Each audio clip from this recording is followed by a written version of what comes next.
প্রধান উপদেষ্টা বিশেষ সহকারী মনির হায়দার বলেছেন, হাসপাতালের চিকিৎসা ক্ষেত্রে সবচেয়ে গুরুত্বপূর্ণ স্বাস্থ্যকর পরিবেশ ঠিক রাখা। সকালে মেহেরপুর 250 শয্যা বিশিষ্ট জেনারেল হাসপাতাল পরিদর্শনকালে তিনি এসব কথা বলেন দেশের সম্পদের সীমাবদ্ধতা রয়েছে, প্রয়োজনের তুলনায় বাজেট এবং লোকবল কম, চিকিৎসক না পাওয়া না থাকা সারা দেশের হাসপাতালের একই চিত্র। সীমাবদ্ধতার মধ্যেও হাসপাতালের পরিবেশ রক্ষা করা খুবই জরুরি বলে মন্তব্য করেছেন মনির হায়দার। সমন্বিত প্রচেষ্টায় হাসপাতালের স্বাস্থ্যকর পরিবেশ ঠিক রাখা সম্ভব বলে মনে করেন প্রধান উপদেষ্টার এই বিশেষ সহকারী।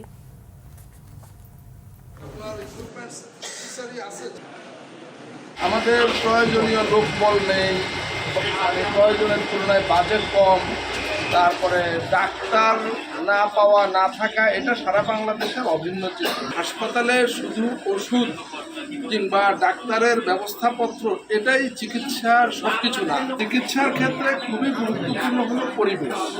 একজন মানুষ যেখানে চিকিৎসা গ্রহণ করবেন সেটার পরিবেশ যদি ভালো না হয় তাহলে অনেক সময় সুস্থ মানুষও অসুস্থ হয়।